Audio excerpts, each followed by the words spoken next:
This is a clip from episode 7 of Artifact Hunter, a series in which I start with a fresh level 65 account that has no artifacts on it, and one by one hunt them all down, showing you how I go about getting them, and how long it takes me to get each one.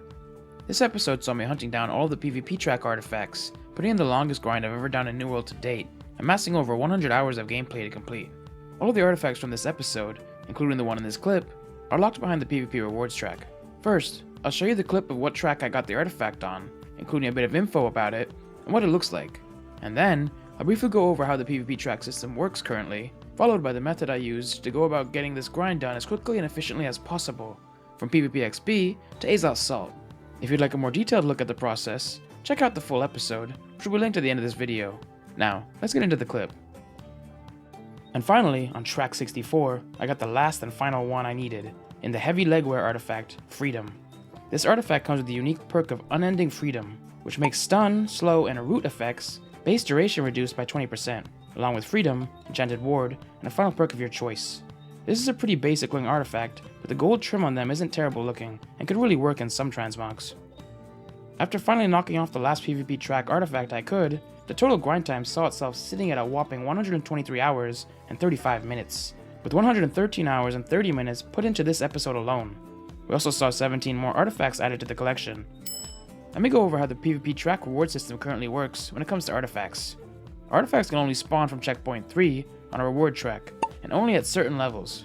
For starters, there's a chance for an artifact on tracks level 29 and 39, and then, from tracks 50 to 200, there's a larger chance. When it comes to the percentages, we have Zelenin over on Reddit to thank for these numbers. We have a whopping 98% chance at an artifact from tracks 50 to 99, and the odds decrease significantly after that, as seen on screen. Along with that, you have to take Azoth Salt into account, as each artifact will cost 50,000 salt to unlock, and with them dropping so frequently from tracks 50 onwards, you'll constantly be running out of Azoth Salt, due to its 100,000 salt cap. But now that we know how to get the artifacts, let's go over my plan to hunt them all down.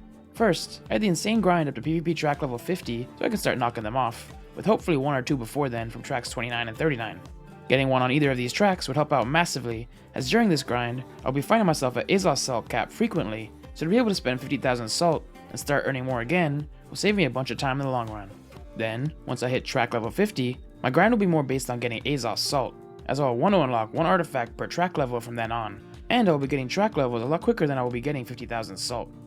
In anticipation of this, I'll be stacking up as many Azoth Salt vials as I can during this period, from the PvP track rewards, season pass, and any other way possible. That way, when it comes to time to getting the artifacts, I should be able to unlock quite a few in quick succession. But what will I be doing during this period to earn PvP XP and level my PvP tracks? Luckily for me, I'm the kind of player who enjoys both PvP and PvE, but with this account not being built that well for PvP, it would make the process a lot more frustrating. So I opted to mix a variety of PvE and PvP methods, depending on what I was in the mood for that day, which I will go over quickly. If I was in the mood for PvP, I'd jump in and tag all the races I could for the day, especially ones my faction was defending in, for higher odds at winning, and therefore more PvP XP. From there, I'd play OPR matches or 3v3s, depending on what I felt like, and when I needed a break, I'd AFK sit on faction control points to get some passive PvP XP. If you're looking for a guide on how I go about faction control points, I'll link one in the video description. If I wasn't in the mood for PvP, or I was getting frustrated with it, I'd focus more on PvE methods, which I'll quickly go over. For starters, there's the Great Cleave missions method, which is a simple and relaxing method for when I needed something less intensive. A video going over how I go about doing this method will be linked in the description as well, and at the end of this video. Or, I would join OPR matches and just build up bases while avoiding PvP, which I also have a guide on that will be linked in the video description for those of you who want to PvE and OPR. Then, like previously mentioned, when I needed a break from the game, I'd sit AFK on faction control points to gain some passive PvP XP. I did a combination of things to get my salt. When I felt in the mood for PvP, I'd jump into some OPR matches and races, especially ones where we were defending, as a good source of salt. Or, if I wasn't in the mood for PvP, I'd farm corrupted breaches while flagged up, getting 1,500 salt every couple of breaches closed. Plus, I would run the previously mentioned Great Cleave missions method on occasion as well, to change things up.